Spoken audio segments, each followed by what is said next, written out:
Born at the same time, in the same place, but into very different families. A landmark study following the lives of 167 Australians for over 30 years has today come to an end. So, does the family you're born into determine the path of your life?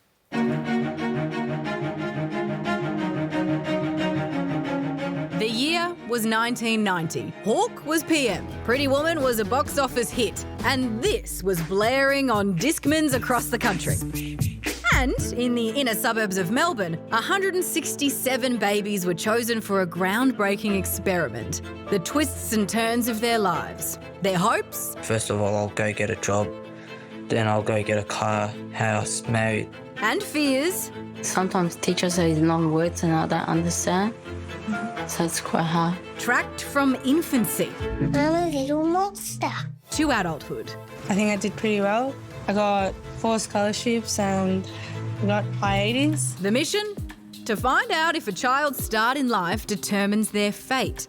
Looking at issues like housing, income, health, family structure, language barriers and education. There are about a third who are low income, a third who are middle income, and about a third who are higher income, and a third who are from migrant backgrounds. Having one parent on one income for my mum, she has to work a lot.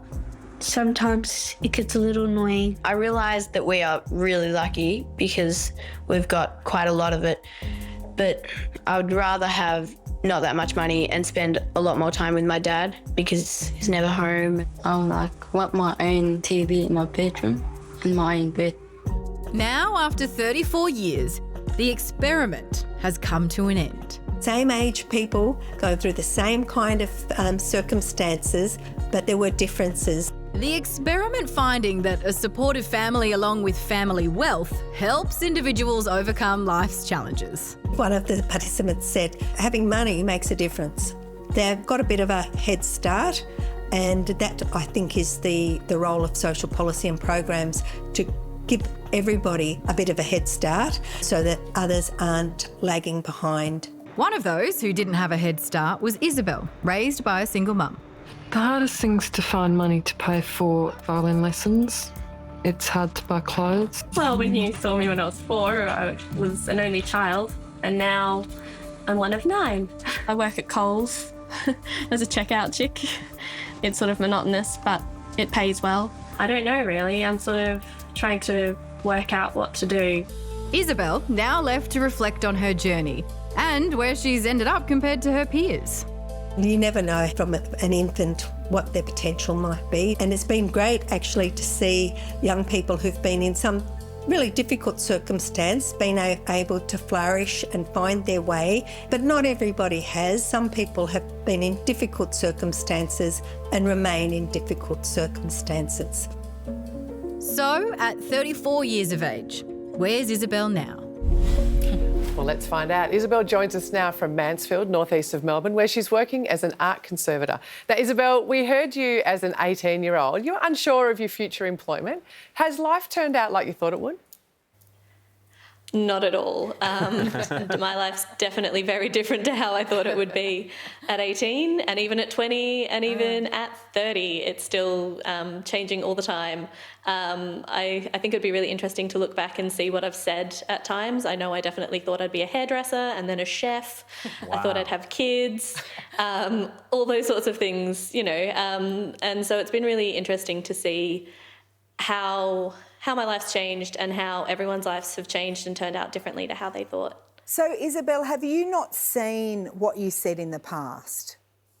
I have. I've seen like videos of me at 4 and at 18, but honestly, I don't want to look back and see them all the time. That was what I was interested in, Isabel. I feel like if someone was tracking my life, there would be certain years that I would really be not looking forward to that check-in.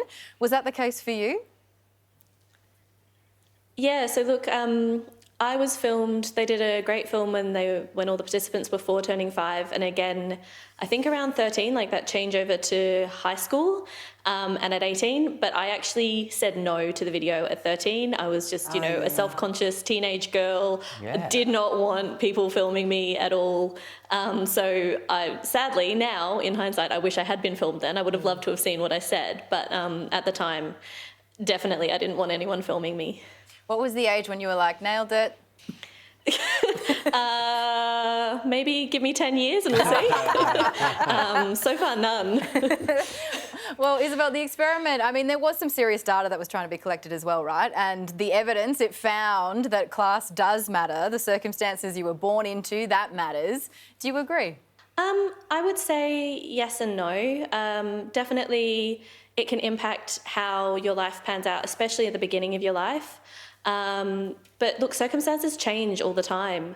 And I think it's found that like a lot of people, their lives really changed and what they were dealing with changed as well. You know, ups and downs, you know, there's all sorts of different things that happen.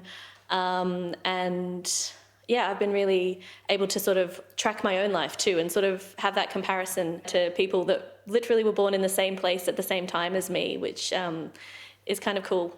Well, comparison can be great and also horrendous. So, Isabel, when you compare your journey in a certain sense to the others, how do you feel it sort of measures up? I think it's definitely been hard for quite a few people in the study to sort of see those comparisons, perhaps. But for me, it was always a little bit outside of what I was doing. I travelled a lot, I was studying, I was sort of back and forth a bit. So I didn't feel like I wasn't measuring up to people because I wasn't trying to measure up to them. I wasn't at the same sort of stage in my life as them, perhaps. I've really been lucky in terms of what my life is, what my family is like, all of that. So it hasn't been a negative thing for me at all. Are you glad that this happened to you? It's felt quite special. I've felt like I've been contributing to society my whole life by just existing. And I've, you know, been participating in research and sort of helping influence policy without really doing anything except living my life. Nice. And it's been nice. Yeah, and it's been nice to sort of know that people care too. Like I get little checkups on me all the time to be like, hey, you know, how's it going? What are you doing? And so I'm quite sad actually that it's ending because I'm like, oh, no one's going to be like, hey, what's happening with your life? How's it? You know, we'll check in on you. It needed to end. I understand that it needed to end. Yeah, thanks. Come back in 10 years and be like, where is she now? Yeah. All right, we'll catch up with you, Isabel, in 34 years and we'll see where you're at. In the meantime, Beautiful. Thanks for your time. I'll see you all then. Yeah. Thanks, Isabel. Thank you. It's interesting, isn't it? Like, it's intuitive that, you know, a stable family and wealth would give you a head start in life, but it's fascinating that it's taken 34 years to have a study to really prove it. Yeah, but also I find, would you want to be a part of that? No. No, I would. Well, would you? Yeah, but of course. You could never not that I'm trying to, you know, slip under the radar, but there's some things in my closet. That's such a good. I'm on TV right now. Yeah. No, but I don't have to come in every day and be like, this is where I'm at up in my life. But they weren't doing it every day. No, yeah, but there were still check-in points. Imagine having that footage though of your childhood. That would be amazing. Yeah, because I've got nothing of me as a child, which is very sad. I would love to have Until some now, where you're riddled with microplastics. All these to check up on.